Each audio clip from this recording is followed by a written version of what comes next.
Hey guys, how's it going? Michael Troy here. We have a super fun one today. This is a book that is so buzzworthy, so talked about now. 1963, the six-part series by Alan Moore and a bunch of other creators done by Image in 1993. So it was supposed to be six issues culminating in an annual that never came about. And as if you follow my channel, you know I've been covering Megaton Man Mondays. Don Simpson has done his own 963 annual. There is a fan group doing like a fan 1963 thing. So I've kind of been sitting on this. So I thought it'd be a good time to do it. I mean, it's a good comic book. It's a great comic book, but I feel like the hype around everything has completely lost focus on what the book actually is. So let's take a crack at it and look at this book. All right. So subscribe to my channel if you haven't already. Hit that like button. Let's get into this one.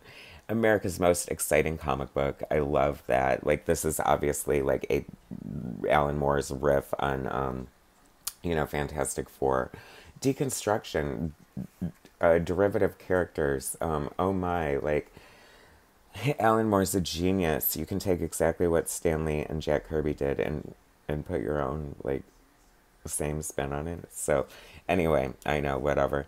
I have mixed feelings about Alan Moore. I mean, you can't deny, like, the genius of some of his stories, but you can't also deny what a completely giant dickhead he is at the same time. Image Comics presents 1963, a bedazzling brace of brainstorming bargains from the bower of brilliance. Say no more.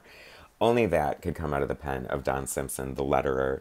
Low-key fired before the end of the project, I think. Sensational script by affable Al Moore. Promethean pencils by Roarin' Rick Veitch, immaculate inks by Dashin' Dave Gibbons, and lyrical letters by Dandy Don Simpson. Charismatic chromas by Mary Marvin Kilroy. Interesting, right? We have the thing on the splash page. I'm just kidding, whoever this derivative character is. It's very interesting. Don Simpson is the perfect letterer for this. He brings the traditional Marvel Jack Morelli letters to the page, and they look gorgeous. I feel like, as much as I like Dave Gibbons as his own artist, I feel like Don would have actually been a better choice as the inker. I feel it's more traditional, more in key. But that said, of course it looks good. But it looks so Dave Gibbons to me, like these finishes here. Like, I don't know. I just feel like he's kind of one of those distinct inkers that you're just going to kind of know his line. But it absolutely does not detract from the art at all whatsoever. Look at these traditional, like, six-panel grids. It's so funny. I feel like I came into comic books when they started getting away from that. So I always found these traditional panel grids kind of uninteresting. But now I have a better appreciation for them, especially when they stay within, like, the 6 or 9 panel grid.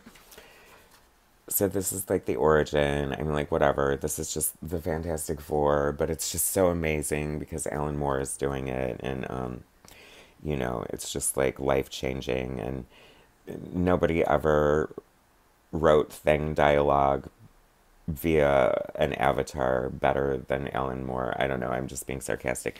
Very Kirby looking. Good for you guys. Paying proper homage here.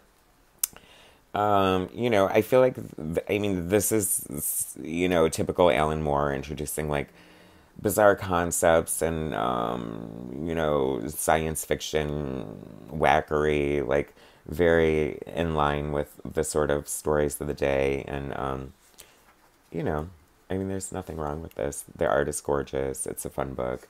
I feel like, how do you guys feel about this? I feel people feel so strongly about this. So feel free to cut loose in the comment section and let me know what the 411 is on your opinion of this, because, it's great. It's brilliant. It's a fun read. It's, like, totally enjoyable. It gives you all that nostalgia, but, like, at the same time, like, kind of innocuous and unnecessary to boot. I know I'm pissing people off by saying stuff like that, but I don't know. I like it, but, it's not something I've reread like a million times in the last 30 So, but I mean, look at all these Kirby dots. Fantastic. You know what I mean? I love Kirby dots. Very fun. I would love to have that shirt. 1963, it's coming. I think that would be so cool to just wear that t-shirt now and be like, people are like, what does that mean? It would be all over TikTok. TikTok.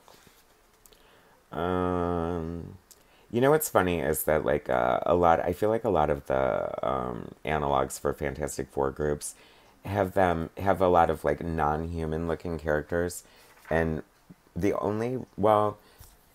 Human Torch didn't look human in flame form, and Thing doesn't look human. That's fun. But for the most part, they look pretty human, right? You're like, what?